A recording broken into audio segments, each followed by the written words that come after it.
Hello everyone. This week we're going to be talking about diet and how important it is. So obviously having a good diet, people when they say they have a good diet, is quite a loaded kind of comment. There's various different types of diet as you're probably aware, vegetarian, vegan, the standard recommended diet that people are aware of. There's also stuff like the ketogenic diet, the Paleolithic diet, the Atkins diet. There's literally hundreds of different types of diet. But we're not going to go into those specifics today. We're going to really focus on how important diet is around your goals. So we're going to be looking about the importance of your diet around reaching your goals. So when we're talking about this, we're really kind of honing in on an area which specifically for kind of beginner exercise people is that they tend to go, well, I'll sort out the exercise first and I'll worry about the diet later. And the reason they do this is because it's easier to add something in than it is to take something away. So what you tend to find is someone will say, right, I'm going to start a new healthy regime. I'm going to start exercising every day. I'm going to make sure I go to the gym and go for a run or go for a swim or take this class 3 times a week or whatever it will be, but they won't necessarily make any changes around their diet. And to some point they can make some progress because the new stimulus they've added in has actually had a net benefit. Over time that doesn't really work. You can't out-train a bad diet.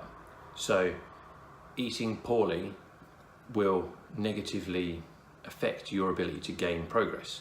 You can still make some progress, but it's very slow and it's not really the type of progress you want. It's much easier to really hone in and focus on making sure your diet is good. Now, this then comes back to our original point, is what is a good diet? And there's so many different types and so many different things that it can get very, very difficult to really know. And I understand this is where a lot of people have confusion.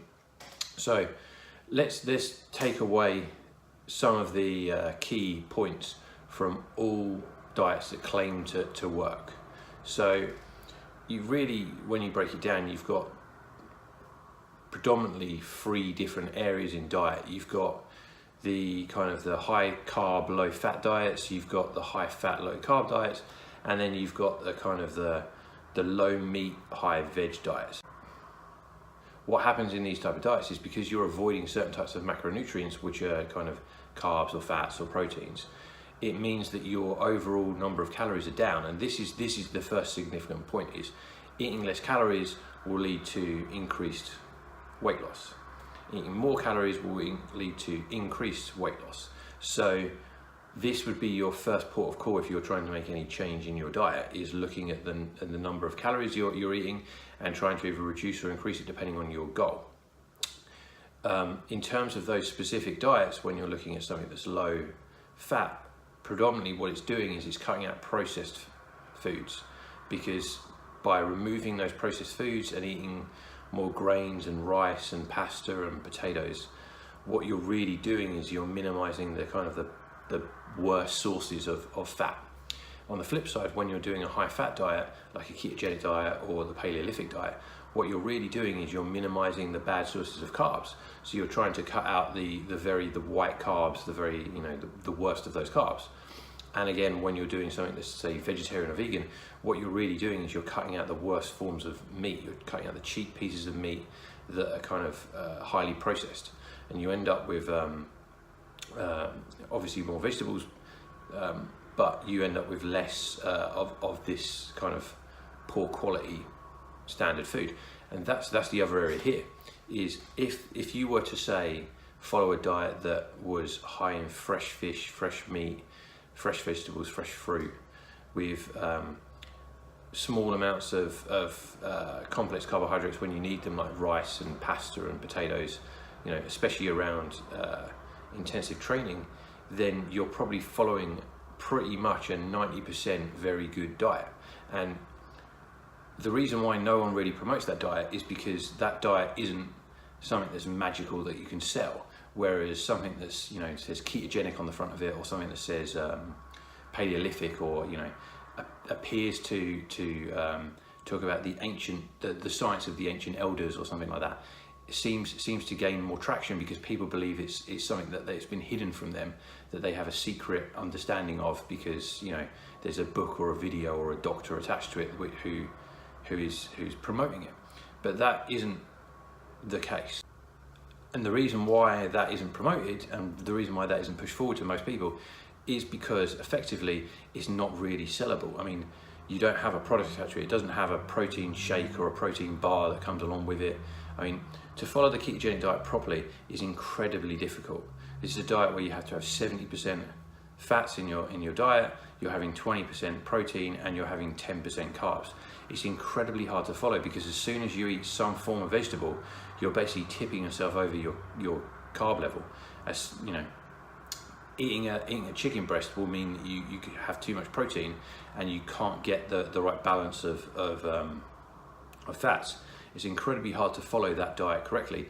And equally, when you try and follow a high carb diet, what happens is you tend to have huge amounts of carbohydrates, which is easy to do, but it's incredibly hard to get the right amount of good fats into your diet because your fats that you're using are from a variety of sources, and largely you need them for cooking.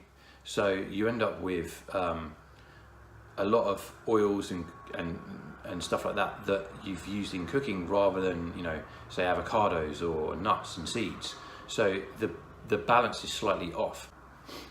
It's important that when you follow any diet, no matter what it is, you're consistent with it, but that it feels right for you. Don't ignore the signs from your body. If your body says this is wrong, if you're following a vegan diet and you start to have fatigue, or you start to get some sort of joint pain or various different issues that might arise, then don't consistently continue to follow it. Equally, if you're following a ketogenic diet and you're still struggling with this, and you're having stomach issues, or you're having sort of brain fog and issues like that, then don't continue to follow that either. Listen to the feedback your body gives you, because your body will start to indicate whether something's right or wrong for you. And then following along with that is the first port of call.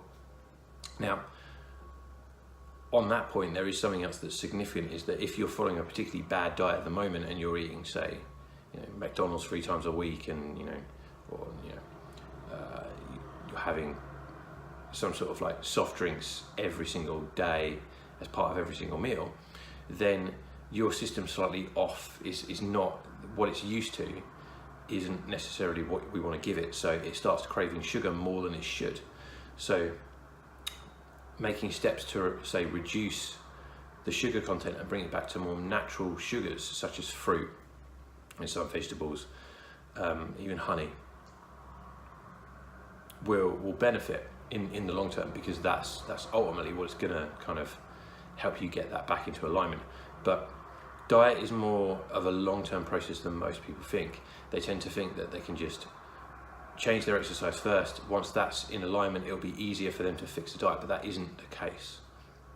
Fixing the diet is far more of a journey and a process, like exercise, than you kind of imagine. So final point on this: do something that works for you. Make sure you do it consistently. Try and make that as clean as possible. Understand where in that diet there's things that you'd want to change or add in or improve. Make those things, try and make those changes bit by bit rather than in one huge go, and work it slowly forward, because it will have a benefit for exercise. It will have a benefit for your life. Okay, thanks again guys for watching. As I said before, you can subscribe on the website or directly on this page. We're going to be doing these weekly, so there'll be plenty more of this stuff to come. Thanks guys, see you.